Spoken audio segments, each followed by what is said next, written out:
Okay, kwa majina naitwa Mr. Robert Makoha Wangoho, rais wa bunge la mwananchi la Nakuru County, na leo tunaongea kuhusu mkutano ambao ulifanyika kaunti ya Embu during the consecration and installation of Embu Catholic Diocese Bishop by the name Peter Kimani Ndung'u. Now, during the event we realized that kulikuwa na viongozi kama aliyekuwa rais wa taifa la Kenya Bwana Uhuru Muigai Kenyatta, kulikuwa na President Ruto, kulikuwa na former deputy president Mr. Rigathi Gachagua, kulikuwa na the current deputy president who is Mr. Abraham Kithure Kindiki. Now, during the introduction, we realized that somehow the name of the former deputy president had been skipped. It had not been recognized by the bishop who was ushering in the guests. And we had an uproar from the people who are listening, who are seated there.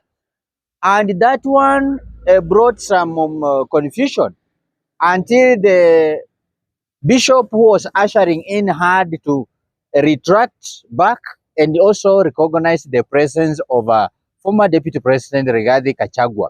And after the meeting, it was discovered that a good crowd of people was also booing the current president of Kenya, Mr. William Samoei Ruto, as well as the same crowd applauding and following behind the former deputy president, who is Rigathi Gachagua.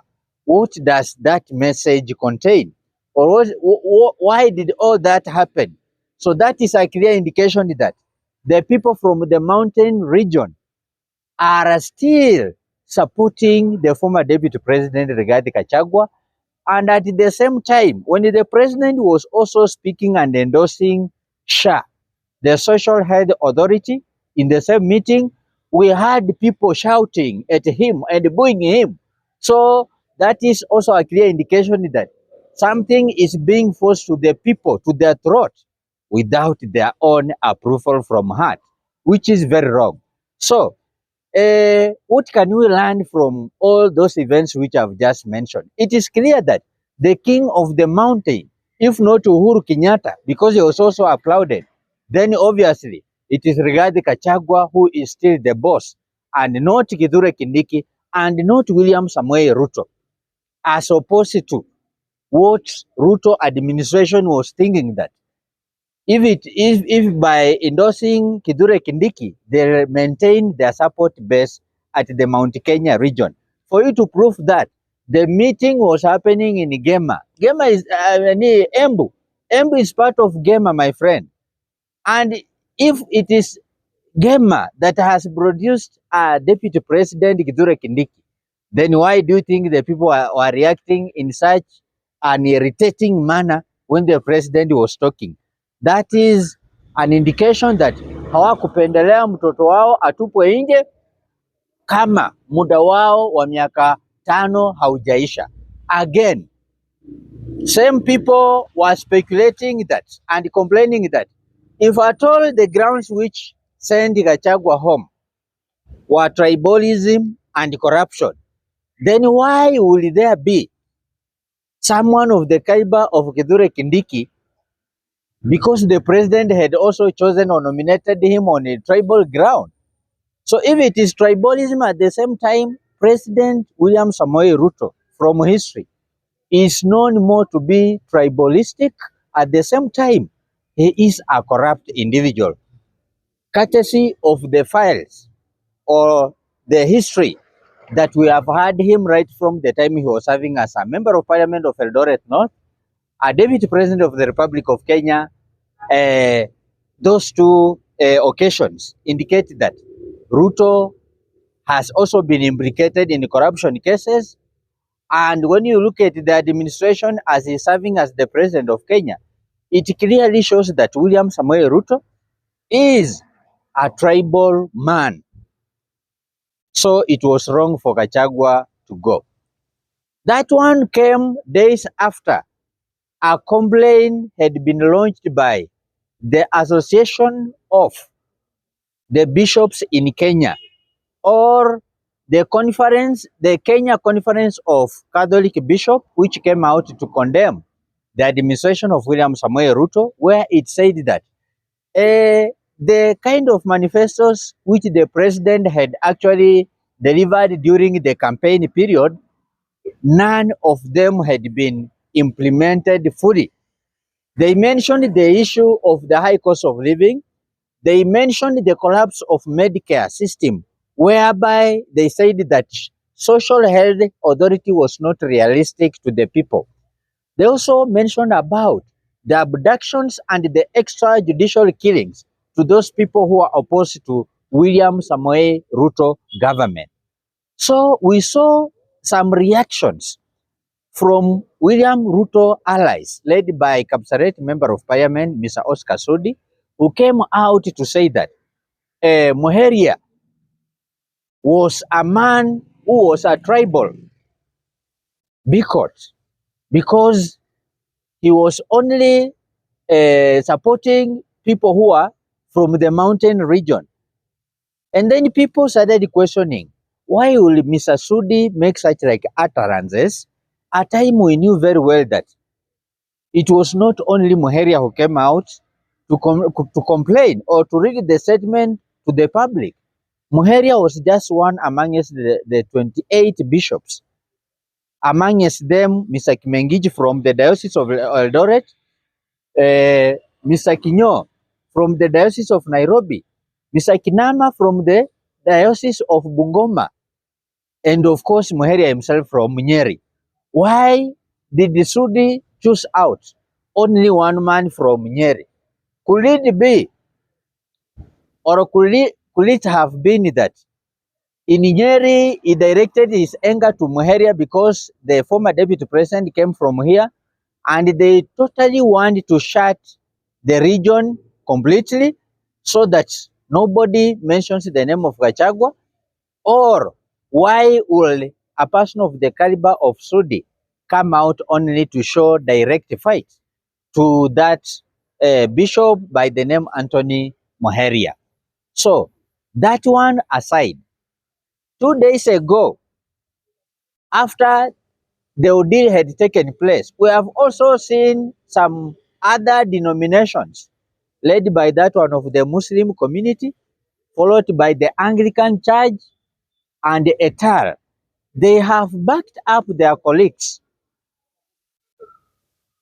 who came out to say that actually the government was not doing what the people elected it for. So that means that there is something which is actually wrong in our government of Kenya. And my information to the head of state, he must understand that the Catholic community has got up to a total of 18 million people in Kenya. And these 18 million people, amongst them, a good number of them played a very big role in ensuring that the current president of the Republic of Kenya assumes the office of the president. Now, if the president can go attend a graduation ceremony at Tangaza Institute, and then he makes claims condemning the bishops by telling them that they must be very sure of what they are saying. Yes, of course, these people are very sure because they had information drawn from various departments of the government explaining as to why William Samoei Ruto had failed the people who elected him. For example, these bishops launched a very simple question to President Ruto. They asked the president that if at all it is not the government that is abducting and exposing Kenyans to extrajudicial killings, then what has the government done to ensure that there is safety for Kenyans who are innocent? Or will the government forever stay there to say that yes, people are being abducted, but they are not, it is not the government which is abducting them? Or what next? Because people are dying in unclear circumstances, yet there is the government of the day that elected them. So that one is something that triggered the president and his allies to come out to condemn the bishops. And today I'm also giving a message to the former deputy CJ, Madam Boss Sholei. You have no moral authority to condemn and warn the bishops that they should call for an appointment, they should ask for an appointment to State House so that they tell Ruto what they want him to do.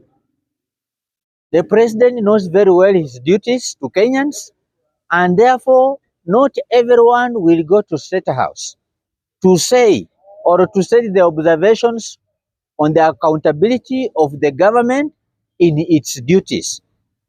Not every Kenyan will be given an appointment to State House. Churches at the same time, in as much as they are regulated by the government of Kenya, they are independent institutions. That's why when it comes to the roles of the church, they are separate from those roles of the executive. Therefore, it was very wrong for Madam Bolsholei to come out and say that the bishops will have sought for an appointment in State House to go and talk to William Ruto. If they will have gone that route, be very sure that they will have been given a lot of money by the government. And when you are given money, your mouth is shut or stitched. Once your mouth has been stitched, there is nothing you are going to stand as a church, which is a neutral body, to condemn or correct the government wherever it is going wrong. So those people who are defending the president by telling the bishops off, know that bishops have come back to their senses. 2024 is not 2021.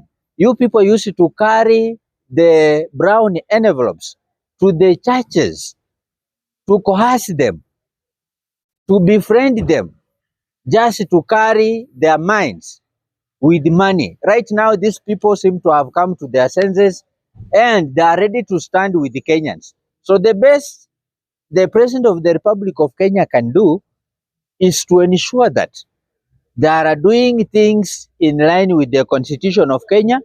They are ensuring that they are delivering the manifestos which they promised Kenyans during their campaigns. You cannot today come out and show the people of Kenya a single project that was actually initiated and implemented by William Samoei Ruto. The projects which we are saying as Kenyans are the projects that were launched and implemented by the former president Uhuru Muigai Kenyatta. Even if they were with the Ruto, we understand by that time Ruto was campaigning, and that's why his functions were also given to the interior minister by then, Mr. Matiang'i. So it is quite unfortunate that whereas the government is corrected, it should accept the mistakes and also correct it where it is failing Kenyans. It comes out with the defense. Obviously, when you defend yourself, Kenyans will think that you are saying the truth, but you are not implementing the exact thing that you are given position to serve Kenyans for. Another issue, another issue that I also want to talk about is the issue of the former Prime Minister, Raila Amolo Odinga, coming out to bash the members of parliament, to also bash the what? The president. We should be very clear that Raila Amolo Odinga joined the government, the broad-based government by William Samoei Ruto, and he was given some slots to his friends. Therefore, if they signed that kind of agreement, he should be truthful to his friend William Samoei Ruto. He should not confuse Kenyans by coming out to appear a good man, to appear as a statesman by telling off the members of parliament. These members of parliament, of whom some were drawn from Azimio la Umoja, were used to impeach Rigathi Gachagua. I didn't hear Raila Amolo Odinga saying that his members of parliament were not going to be part and parcel of the impeachment process that was initiated by the government to send Gachagua home. For us to believe in him that today, when he says they are taking up the function of the governors of building roads and school projects, they are bad. Let us call a spoon and a spade, not a spoon being referred to as a big spade or a spade being referred to as a spoon. By saying so, I mean that if it is defending the governors, the former premier will have just come out to tell his colleague, who is William Samoei Ruto, the president, that development at county level is something which is very important, and that the president should go on approving the 401 million Kenyan shillings, which the governors had been promised earlier on, rather than coming out to condemn the MPs that the monies which the MPs are using in development are supposed to be added to the county governments for them to come up with the projects.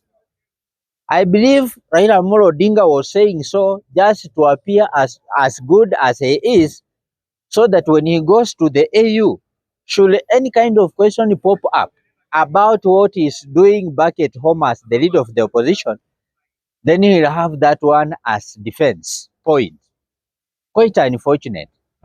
And as I'm speaking today, the governors came out and they told us that there is looming county shutdown because of lack of the disbursement of the 63 billion Kenyan shillings to each and every county across the country.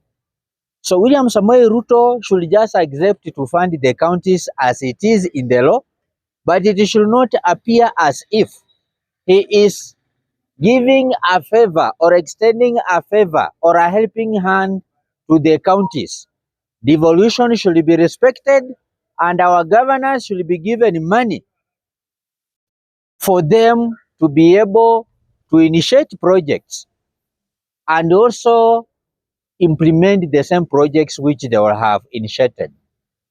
Let us not see blame game where the governors say that they don't have enough money to initiate and implement projects, because they are saying that majority or a good amount of the money that the national government gives them is being used on a recurrent expenditure. That is the payment of bills as well as the payment of the salaries of the civil servants in Kenya.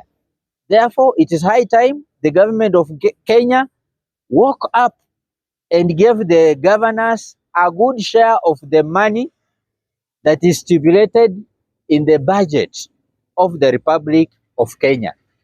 But President Ruto should actually stop saying or behaving as if he's only helping our counties to operate. So I don't have much to add. Thank you so much, and may God bless you.